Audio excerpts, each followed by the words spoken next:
You've read your sun sign description 100 times, and some part of it never quite fits, because your sun isn't the one steering.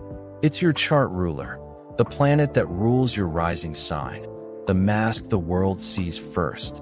That planet quietly runs your instincts, your decisions, your default reaction to stress, from behind a curtain you've never actually looked behind.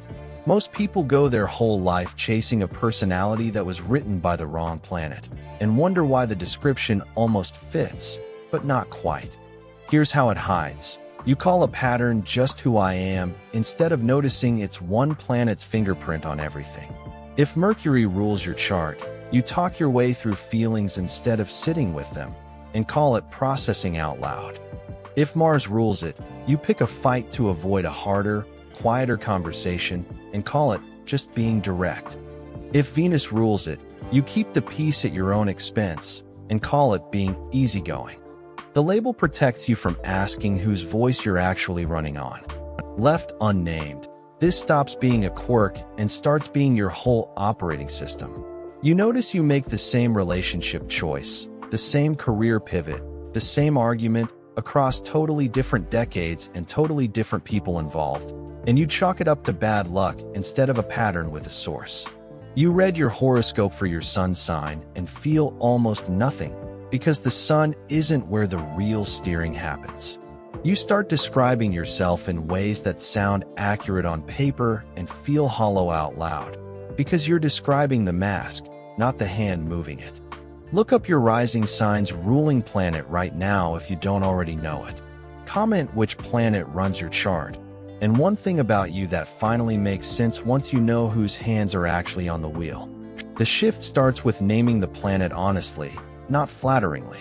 If it's Saturn, stop calling your caution being responsible, and ask what you're actually afraid will happen if you loosen the grip. If it's the moon, stop calling your mood swings just being sensitive, and ask what need isn't getting spoken before it turns into a feeling. You're not trying to override the planet. You can't. You're trying to catch it mid-decision, so it stops making choices for you that you never consciously signed off on. Then track it for 1 week. Every time you make a call under pressure, ask which planet's instinct just fired. Not your values, not what you'd say if someone asked you to explain yourself calmly, the actual first reflex. Write it down, even the embarrassing ones. By day 7, you'll usually see the same 1 or 2 moves repeating in completely different situations, which is the surest sign you've found the right planet. The pattern doesn't care what the situation is, only that it's yours. A woman I'll call Priya kept ending relationships the same way, not with a fight, but by quietly becoming so low maintenance that her own needs disappeared from the relationship entirely, until she left feeling invisible and blamed the other person for not noticing.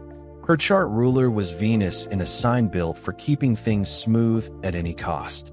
Once she saw it, she stopped calling it flexibility. She started asking, the moment a need showed up, whether she was actually going to say it, or quietly filing it away as not worth the friction.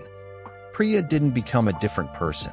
She just stopped mistaking her chart ruler's reflex for her own considered choice. She started catching the exact moment she'd normally go quiet, and said the smaller true thing instead of the bigger comfortable lie. Nothing fell apart. The people who mattered stayed and actually knew her better for it. That's the real use of a chart ruler. Not a personality quiz answer, but a warning label for the one move you make on autopilot, so you can finally choose it instead of just running it. If you just found the planet that's been quietly making your decisions for you, like this video, comment your chart ruler and the pattern you finally recognized. This is Shadow Work, the series that names what your chart is protecting you from, not just what it predicts. Subscribe if today's episode made you question a habit you've been calling personality.